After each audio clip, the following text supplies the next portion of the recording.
हम इस बात के लिए प्रार्थना ना करें कि सताव बंद हो जाए। हम इस बात के लिए प्रार्थना करें कि जब सताव होता है तो परमेश्वर उनके साथ रहे, जिससे कि वो सताव में मजबूत रह सके और उनको सहनशीलता परमेश्वर की ओर से प्राप्त हो सके, जिससे कि परमेश्वर की कलीसिया बढ़ती जाए, परमेश्वर का राज्य और विस्तार रूप से आगे बढ़ता चला जाए।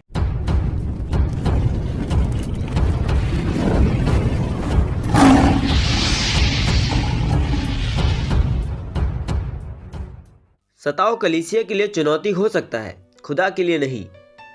सामर्थ प्रकट करने के लिए विपरीत हालात उसके लिए अवसर बन जाते हैं।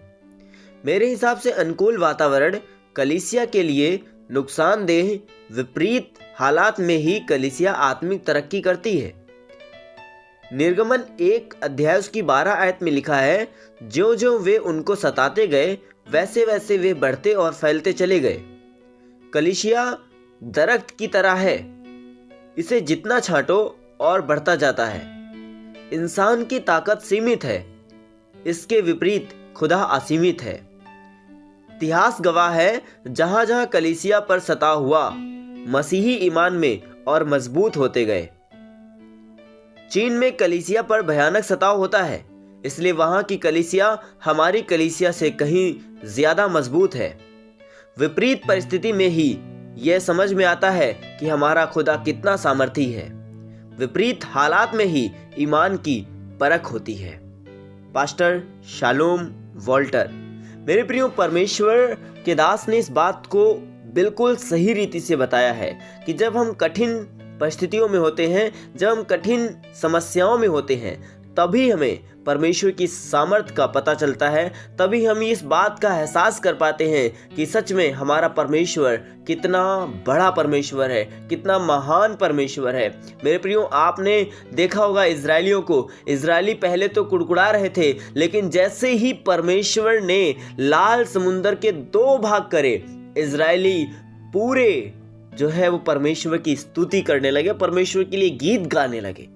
मेरे प्रियो, जैसे जैसे परमेश्वर उनके लिए बड़े बड़े कामों को करता था, वैसे वैसे वे परमेश्वर की महिमा करते थे, परमेश्वर की तारीफ करते थे, परमेश्वर को महिमा देते थे और परमेश्वर के नाम को ऊंचा करते थे। मेरे प्रियो, जहां कहीं भी हम देखते हैं, जहां कहीं भी सताव होता है, जहां कहीं भी प्रॉब्लम्स आती हैं, वहां पर परमेश्वर का काम और तेजी से बढ़ता है। तो मेरे प्रियो, हम उन जगहों के लिए जहां पर कलीसियाओं पर सताव होता है, हम उनके लिए प्रार्थना करें। हम इस बात के लिए प्रार्थना ना करें कि सताव बंद हो जाए। हम इस बात के लिए प्रार्थना करें कि जब सताव होता है तो परमेश्वर उनके साथ रहे, जिससे कि वो सताव में मजबूत रह सके और उनको सहनशीलता परमेश्वर की ओर से प्राप्त हो सके, जिससे कि परमेश्वर की कलीसिया बढ़ती जाए, परमेश्वर का राज्य और विस्तार रूप से आगे बढ़ता चला जाए। तो मेरे प्रियो, सताव में प्रार्थना करें और खुदा के नाम को महिमा दें, खुदा के नाम को ऊंचा उठाएं। सताव में आप पीछे ना हटें, वरन मजबूती के साथ, ईमान के साथ ये विश्वास रखें कि खुदा हमारे साथ है। आप खुदा के साथ खड़े रहें और विश्वास में मजबूत बने रहें। Praise the Lord. God bless you all.